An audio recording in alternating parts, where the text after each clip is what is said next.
جو شریعت نے مقرر کی ہو، تو شریعت نے کوئی خاص عبادت مقرر نہیں فرمائی سوائے اس کے کہ سرکار دو عالم صلی اللہ علیہ وسلم نے اس ماہ مقدس میں سفر معراج فرمایا۔ اور رہ گئی بات کہ اس میں روزے بھی رکھے جاتے ہیں یا نہیں رکھے جاتے، تو روزہ نفلی روزہ آپ جو ممنوع ایام ہیں، ایام حج ہیں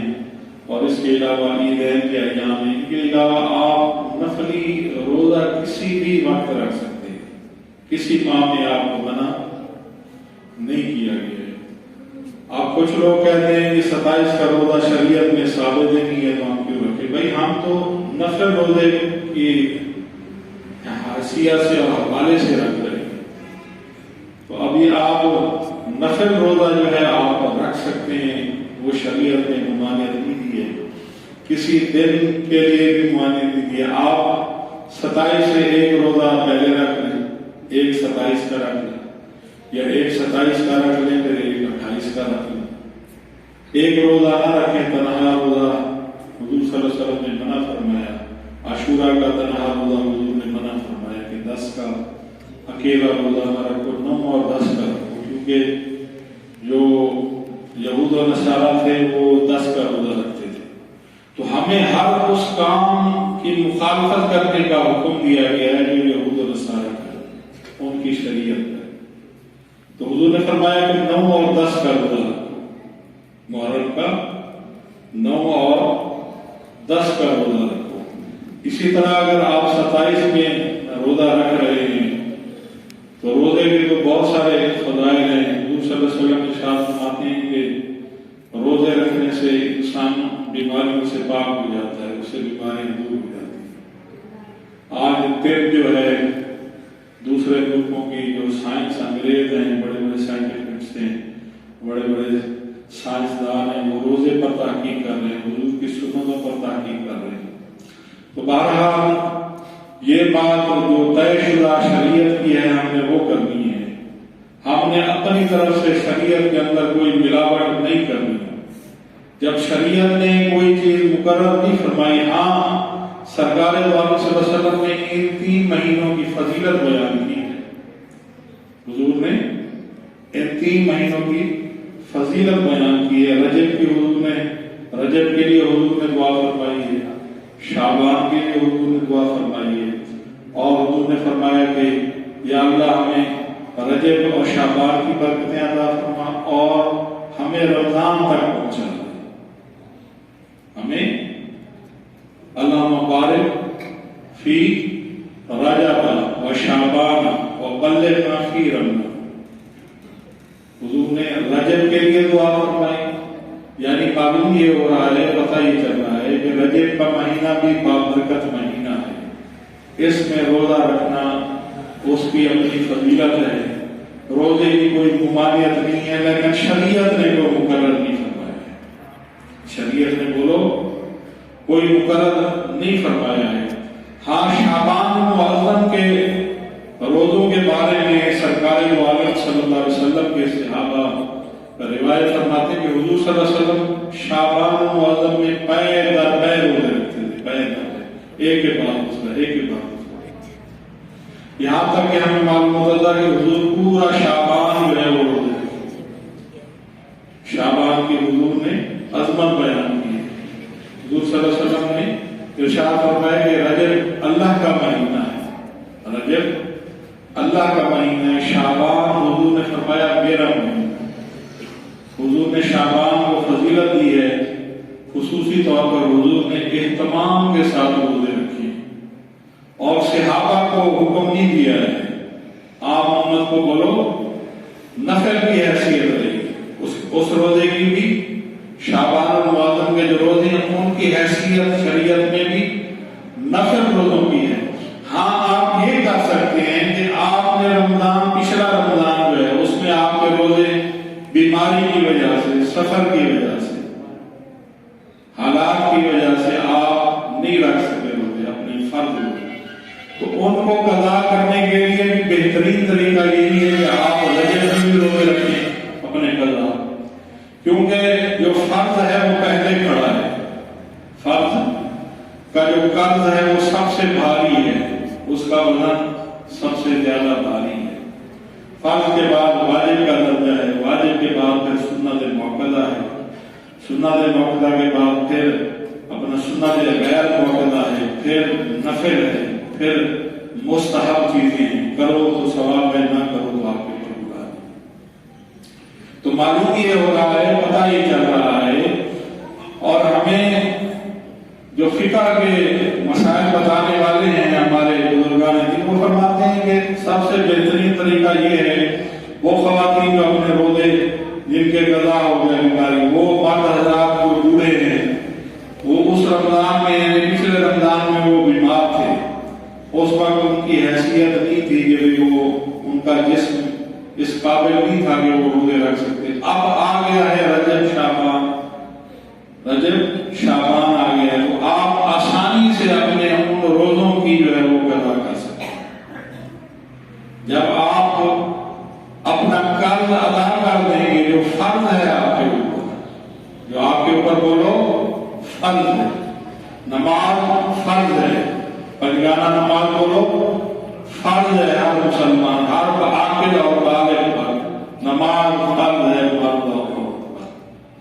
حج فرض ہے، روزہ فرض ہے، زکات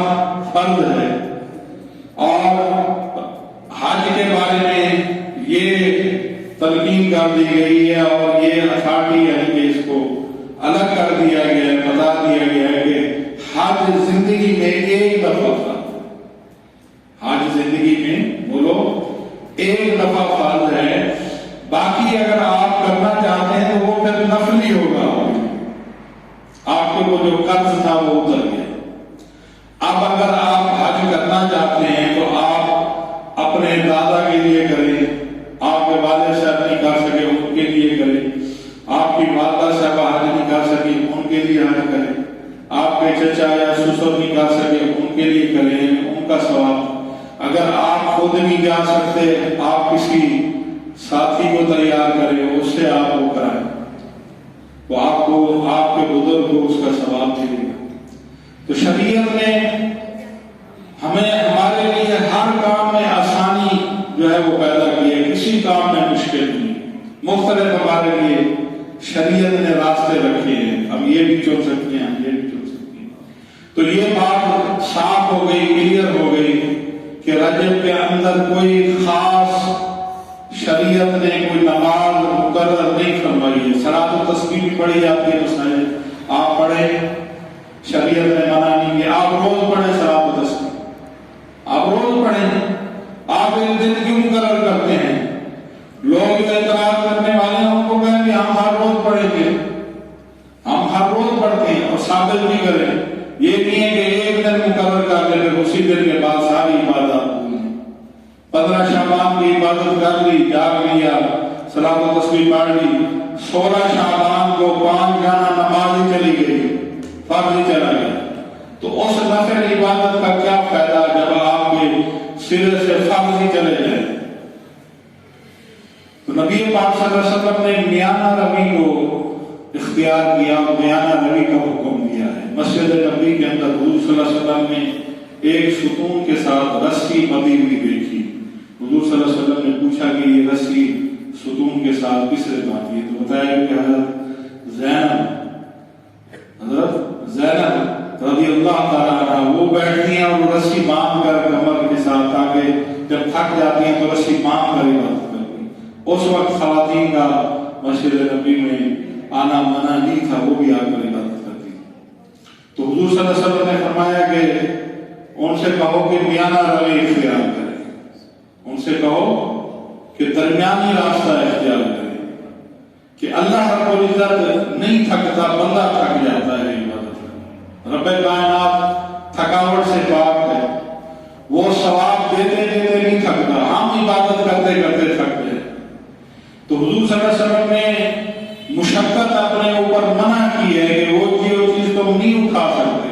اس کو اپنے لیے کیوں وبال جان بناتے؟ تو ان کو حضرت زینب کو منع کر دیا گیا کہ آپ یہ کام نہ کریں گے، میانہ روی اختیار کریں، شریعت نے میانہ روی کا حکم دیا ہے۔ اور نبی پاک صلی اللہ علیہ وسلم کے پاس دو راستے ہوتے، ایک کٹھن ہوتا، کانٹوں والا ہوتا، پہاڑی ہوتا، تو حضور صلی اللہ علیہ وسلم دوسرا راستہ جو آسان ہوتا تھا حضور اس کو اختیار کرتا۔ تو حضور صلی اللہ علیہ وسلم میانہ روی کا حضور نے ہمیں حکم دیا ہے۔ تو یہ نہ ہو کہ ہم سدائے معراج النبی کی رات کو عبادت کر لیں، لیکن دوسرے دن جو ہمارے اوپر فرض نمازیں ہیں ان کو بھی ہم چھوڑے بیٹھے، پھر اگلے سال دیکھیں گے، اگلے سال میں جب کی رات آئے گی پھر عبادت کریں گے، کون سی فرض نماز اور کون سے عبادت اور کون سے سجدے۔ تو ایسا نہ کریں۔ جو سب سے پہلے ہمارے اوپر فرض عبادت ہے، جو حضور صلی اللہ علیہ وسلم اللہ کی طرف سے ہمارے لیے مومنین کے لیے تحفہ بنا کر رہے ہیں، ہمیں اس کی قدر کرنی چاہیے، اس کی عزت کرنی چاہیے۔ فرض نمازوں کا اہتمام کرو گے تو اس کے بعد جو دعائیں کی جاتی ہیں وہ قبول ہوتی ہیں۔ جب آپ کی فرض نمازیں ہی صحیح نہیں ہیں، اس کو آپ نے ریگولر اور پنکچوئل نہیں کیا ہو، وہ آپ برابر ادا نہیں کرتے ہیں، تو نفل آپ کی کہاں قبول ہوگا؟ نفل کی حیثیت بعد میں ہے، وہ بہت دور تک ہے۔ تو اللہ کے پاک نبی صلی اللہ علیہ وسلم نے جب سفر معراج فرمایا تو مسلم شریف میں آتا ہے کہ نبی پاک صلی اللہ علیہ وسلم مومنین کے لیے، مسلمین کے لیے، اپنے صحابہ کے لیے، آنے والی تمام قیامت تک کی امت کے لیے حضور صلی اللہ علیہ وسلم تین جلیل القدر جو ہے وہ تحفے حضور ہمارے لیے لائے، جن میں ایک نماز شامل ہے، جن میں ایک نماز شامل ہے۔ اور نماز کی عظمت اور شان حضور صلی اللہ علیہ وسلم نے لفظ معراج حضور کے لیے بولا گیا ہے، اور لفظ معراج ہم مومنین مسلمانوں کے لیے بھی بولا گیا ہے۔ الصلاۃ معراج المومنین، الصلاۃ معراج المومنین، کہ نماز مومنین کے لیے معراج ہے، کہ بندہ آدمی جب فرض نمازیں پوری کر لیتا ہے، اللہ پاک کے قریب کیسے ہوتے ہیں یہ بھی طریقہ بتایا گیا ہے کہ جب فرض نمازیں آپ کی پوری ہو گئی، فرائض آپ کے فرائض واجبات سب آپ نے پورے کر دیے، اب آپ نفل کی طرف آئیں، تو پھر جب آدمی شوق کے ساتھ، اہتمام کے ساتھ نماز تہجد کی ادا کرتا ہے، نماز اشراق کی ادا کرتا ہے، اور نماز چاش کی ادا کرتا ہے، نماز اوابین بھی ادا کرتا ہے، اور تحیت الوضو بھی ادا کرتا ہے، تحیت المسجد بھی ادا کرتا ہے، تو پھر آہستہ آہستہ اس کے درجات بڑھنا شروع ہو جاتے ہیں۔ الصلاۃ معراج المومنین کا یہ مطلب ہے کہ فرض نمازیں تو وہ ہیں جو ہمارے اوپر فرض ہیں، اس کے علاوہ اگر ہم اپنے رب کا قرب اور زیادہ چاہتے ہیں، اس کے ساتھ محبت میں اضافہ چاہتے ہیں، اس کے ساتھ ہم لگاؤ رکھنا چاہتے ہیں، کوئی بناوٹ نہیں رکھنا چاہتے، کوئی مصنوعی پان نہیں رکھنا چاہتے، خالص پن ہونا چاہتے ہیں، تو پھر فرمایا گیا کہ نفل نماز کی طرف دو، کہ آہستہ آہستہ بندہ رب کے قریب ہوتا جاتا ہے، اور اتنا قریب ہوتا ہے کہ نبی پاک صلی اللہ علیہ وسلم نے حدیث قدسی قریب ہے، آقا علیہ السلام نے ارشاد فرمایا کہ بندہ پھر اللہ رب العزت کی طرف قدم بڑھاتا ہے تو رب کائنات اس کی طرف دوڑ کر آتے ہیں، اس کی طرف، یعنی ایک مثال دی گئی، اللہ پاک دوڑنے سے پاک ہے، اور ہمیں سمجھایا گیا ہے، ہمیں درس دیا گیا ہے کہ جب آپ ایک قدم اٹھائیں گے تو ادھر سے تیزی کتنی ہے، وہ دوڑ کر آپ کی طرف آئیں گے۔ آپ اس دنیا کی محفل میں اپنے رب کو یاد کریں گے تو وہ فرشتوں کی نورانی محفل میں آپ کو یاد کریں کہ بتاؤ فرشتوں کس حال میں میرے بندے کو چھوڑ کر آئے، اس حال میں تھا میرا بندہ، حالانکہ وہ سب کچھ دیکھ رہا، حالانکہ وہ سب کچھ سن رہا، کوئی چیز اس سے مخفی نہیں ہے، کوئی کائنات کے اندر کوئی ایک پتہ بھی اس سے مخفی نہیں ہے، وہ بھی اگر جنبش کرتا ہے تو وہ اس کے علم میں ہے، وہ اس کو دیکھ رہا، وہ سب کچھ دیکھ رہا ہوتا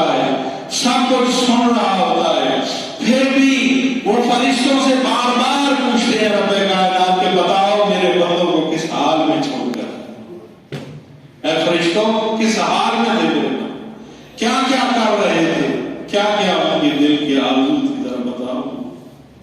جی۔ جیسے ہمارا کوئی دور پار قبیلے کا، ہم باہر ملک میں ہوں، کوئی ہمارا رشتہ دار آئے، عزیز آئے، پھر ہم پوچھتے ہیں بتاؤ میرے قبیلے کا کیا حال ہے، میرے ماں باپ کیسے تھے، میرے بہن بھائی کیسے تھے جی، میرے کزن کیسے تھے، فلاں کا یہ یعنی ایک ایک سوال ہم یہی معاملہ ہوتا ہے۔ حالانکہ اللہ پاک سب کو دیکھ رہے، ہم نہیں دیکھ سکتے لیکن وہ سب کو دیکھ، لیکن وہ پوچھ رہے ہوتے ہیں، یہ اس کا اپنے بندوں کے ساتھ محبت کا اظہار ہے، وہ محبت کا اظہار فرماتا ہے، بار بار پوچھتا ہے کہ بتاؤ میرے بندے کیا کر رہے تھے، کیا مانگ رہے تھے مجھ سے، فرشتوں ذرا بتاؤ کیا ان کی حاجت تھی، ان کی کیا نیک خواہشات ہیں، ذرا مجھے بتاؤ۔ تو آقا علیہ السلام و تسلیم نے ارشاد فرمایا کہ فرشتوں کی 2 جماعتیں اللہ پاک نے صبح اور شام مقرر فرما دی۔ میں نے پہلے عرض کیا کہ ہمیں صرف 27 کی رات کو ہی نہیں چننا چاہیے، ہمیں ہر رات کو 27 کی طرح سمجھنا چاہیے، اس کی عزت کرنی چاہیے، احترام کرنا چاہیے، جو کچھ ہو سکے۔ اگر تہجد کے وقت آنکھ کھل جائے تو تہجد پڑھ لیں، آدھی رات کے وقت اٹھ جائیں، آنکھ کھل جائے تو اٹھ کر 2 رکعت نفل پڑھ لیں۔ یہ ضروری نہیں ہے کہ 27 کی رات کو ہم مقرر کر کے جاگیں، ہم ہر رات کو اپنے لیے ثواب والا بنا سکتے ہیں، عزت والا بنا سکتے ہیں۔ حضرت علی شیر خدا، آپ کے اقوال بڑے ہی اقوال ذری ہیں، سنہری اصول ہیں، لکھنے کے قابل ہیں۔ آپ سے پوچھا گیا کہ آپ عید کے دن کچھ لوگ آپ کو ملنے آئے تو دیکھا کہ آپ حضرت علی شیر خدا روکھی اور سوکھی روٹی جو ہے وہ آپ تناول فرما رہے ہیں۔ انہوں نے کہا آج عید کا دن ہے، خوشی کا دن ہے، تو آپ یہ کیسا کھانا؟ تو آپ نے فرمایا ہمارے لیے ہر دن عید کا دن ہے، وہ دن جس دن ہم اپنے رب کی نافرمانی نہ کریں، وہ دن ہمارے لیے عید کا دن ہے۔ اس میں کیا عید الفطر ہے اور کیا عید الاضحیٰ جی۔ حضرت بابا بلے شاہ نے فرمایا نا، پیچھے جمعہ خمیس پہ چھن گیا، وہ ہمارے پاس آتے ہیں نا، اگر ہم پابندیاں بتاتے ہیں تعویذ والے تو ہمارے بھائی یہ جمعرات کو لکھا جائے گا، اس سے پہلے تو ممکن نہیں ہے۔ تو حضرت بابا بلے شاہ فرماتے ہیں جب وہ منظور کرتا ہے تو بس مولوی کی منظوری کی کیا ضرورت ہے جی، وہ قلم چلائے نہ چلائے مولوی جی، حافظ صاحب قلم چلائے نہ چلائے، ختم پڑھے نہ پڑھے، جب وہ منظوری دے تو پھر کسی کی منظوری کی ضرورت نہیں ہے۔ پھر جمعہ خمیس سے چھن گیا، یہ قید ہم لوگ لگاتے ہیں، وہ بابا جمعرات کو والا بھی، کیونکہ اس نے دیا جو کچھ نہیں ہوتا، یہ ابھی اس کی جیب خالی ہے، ابھی دم بھی کرا لے گا، سب کچھ کر لے گا، آثار نہیں نظر آ رہے کہ یہ مرغا دے گا خیرات میں، نذرانے میں، یا کوئی بکرا دے گا، یا کوئی 500,000 کا نوٹ دے گا، تو پھر ہم کہتے ہیں پیش ہی دو بابا اس کو جی۔ جمعہ خمیس پر بولیا کہ رب راضی، جمعہ خمیس پہ چھن گیا۔ انہوں نے کیا خوبصورت بات کہی حضرت بابا بلے شاہ نے، یہ پابندیاں ہم لگاتے ہیں، جمعے کی، خمیس کی، چھن کی، اور بابا بنا والا دوبارہ واپس آ جائیں، اس لیے کہ آج موکلات راضی نہیں ہیں، آج فلانی چیز راضی نہیں ہے، آج تو کچھ لایا نہیں ہے، آج تیری جیب بھی خالی ہے، یہ بات نہیں کہتے ہم کہتے ہیں جاؤ بس جمعرات کو واپس آئیں، چھن کو واپس آئیں، خمیس کو واپس آئیں۔ تو ساری بات منظوری کی ہوتی ہے، جب وہ منظوری دے دے تو پھر کسی کے قلم کی ضرورت کیا ہے، کوئی قلم پھیرے نہ پھیرے، کوئی تعویذ لکھے نہ لکھے، کوئی نقش بنائے یا نہ بنائے، جب رب کائنات کو منظور ہوتا ہے تو پھر دنیا کی کوئی طاقت نہیں روک سکتی، نہ کوئی جادوگر روک سکتا ہے، نہ کوئی عامل روک سکتا ہے، نہ کوئی کامل روک سکتا ہے۔ جب منظوری رب کائنات دے دے تو پھر پابندی کس چیز کی ہے؟ تو اللہ تبارک و تعالیٰ سے دعا ہے کہ ہمیں شریعت کو سمجھنے کی توفیق عطا فرمائے۔ 27 کی عبادت کوئی خاص شریعت نے مقرر نہیں کی ہے، آپ آئیں نوافل پڑھیں، لیکن نوافل سے بہتر علماء کرام اور بزرگان دین فرماتے ہیں کہ اس سے بہتر یہ ہے کہ آپ کی زندگی کی جو نمازیں فرض نمازیں قضا ہیں ان کو ادا کریں۔ وہ قضا آپ کے ذمہ ہے،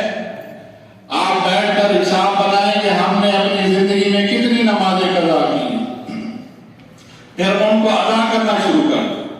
تو پھر تو آگے قبر میں حساب میں آسانی ہوگی۔ اور اگر کہو کہ نہیں یار میں دوستوں کو فون کر کے بولا آج 27 کی رات ہے، میں نے 10 نفل بھی پڑھنے ہیں، اعلان پہلے کر دیتے ہیں نفل کا، اور بھائی تیرے ذمہ تو پیچھے 10 سال کے فرض باقی ہیں اور تو نفلوں کا اعلان کر رہا ہے، موبائل پہ اطلاع اور ٹیکسٹ بھیج رہا ہے کہ بھائی میں نے آج 10 نفل پڑھنے ہیں اور صلاۃ و تسبیح پڑھنی۔ اس کی فضیلت اپنی جگہ ہے، نفل کا درجہ اور ثواب اپنی جگہ ہے، فرض کا ثواب اپنی جگہ ہے،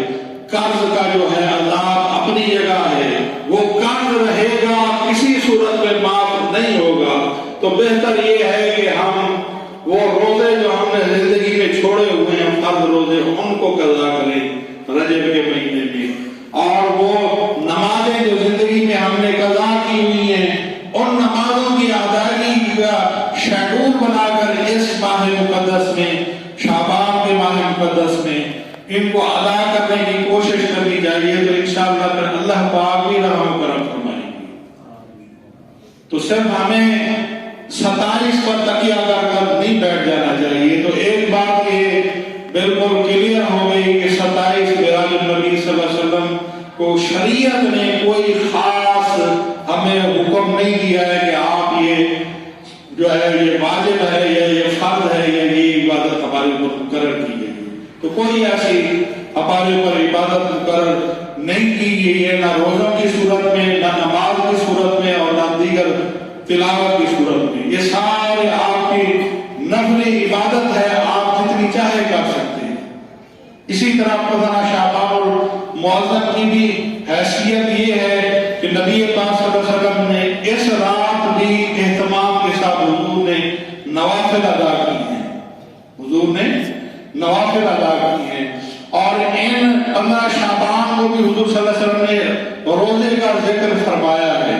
15 شعبان کو حضور صلی اللہ علیہ وسلم نے روزے کا ذکر فرمایا ہے، اور یہ امت کو بھی حضور نے ہمیں بھی یہ حکم اور اشارہ دیا ہے کہ آپ بھی، کیونکہ فرشتے 15 شعبان کو جب آتے ہیں تو وہ سارا حساب کتاب لکھنے آتے ہیں، اس نے کتنی نمازیں پڑھی، کس کا کس کی کیا حالت ہے، کہ آج 15 کی ڈیٹ تک یہ اس کا سٹیٹس کیا ہے، کیا کس حالت میں بیٹھا ہے۔ تو حضور صلی اللہ علیہ وسلم کا اشارہ یہ ہے کہ 15 کی رات اور 15 کا جو روزہ ہے وہ روزے دار کی حیثیت سے ہم لکھے جائیں، اور یہ بھی نفل روزہ ہے، یہ بھی کوئی فرض اور واجب نہیں ہے۔ حضور صلی اللہ علیہ وسلم نے اتنا اشارہ فرمایا ہے کہ میں چاہتا ہوں کہ جب فرشتے، حضور نے فرمایا میں چاہتا ہوں جب فرشتے میرا نامہ مال میرے رب کے حضور پیش کریں تو میں روزے دار کی حیثیت سے، اور حضور صلی اللہ علیہ وسلم کی بھی چاہت یہی ہے، حضور بھی یہی چاہتے ہیں کہ میری تمام امت جو ہے جب فرشتے ان کا حساب کتاب فائنل کر رہے ہو، 15 شعبان کی رات فائنل ہو رہا ہوتا ہے کہ اس کا آج کی دن تک ڈیٹ تک اس کا یہ حساب کتاب ہے، اور یہ اس حالت میں بیٹھا ہے، وضو کی حالت میں ہے، بے وضو کی حالت میں ہے، روزے دار کی حالت میں ہے یا بے روزے دار کی حالت میں ہے، سجدے میں بیٹھا ہے یا موبائل فون پر بیٹھ کر گپے کر، وہ سارا اسٹیٹس ہے۔ تو حضور صلی اللہ علیہ وسلم کی تمنا یہ ہے، حضور صلی اللہ علیہ وسلم کی آرزو یہ ہے 15 شعبان کے حوالے سے، 27 کی بات نہیں کر رہا، 27 کی بات کلیئر ہو گئی کہ ہمارے لیے شریعت نے کوئی خاص عبادت مقرر نہیں فرمائی۔ ہاں آپ 27 کا روزہ بھی رکھیں، پھر 28 کا بھی رکھیں، آج کا رات میں پھر کل کا بھی رکھیں، ایک روزہ نہ رکھیں، کیونکہ اکیلا نفل روزہ رکھنا مکروہ بتایا گیا ہے کہ وہ یہود و نصارہ کے ساتھ مشابہت ہو جاتی ہے۔ حضور صلی اللہ علیہ وسلم نے محرم کے حوالے سے منع فرمایا، جو میں نے پہلے بیان کیا کہ 9 اور 10 کا روزہ رکھو، اسی طرح آپ 27 کا بھی رکھیں اور 28 کا بھی آپ روزہ رکھیں۔ تو آقا علیہ السلام اور تسلیم نے شریعت کے جو اصول ہے وہ واضح کر دیے ہیں۔ اگر ہم اپنی طرف سے ملاوٹ کرتے رہیں اور ان میں اضافہ کرتے رہیں تو وہ اس کا شریعت کے اندر کوئی حیثیت نہیں۔ اللہ تبارک و تعالی ہمیں ہمارے اعمال کو قبول و منظور فرمائے، ہماری توبہ کو قبول و منظور فرمائے، ہمارے استغفار کو قبول و منظور فرمائے، ہمارے روزوں کو قبول و منظور فرمائے۔ وما علینا الا البلاغ۔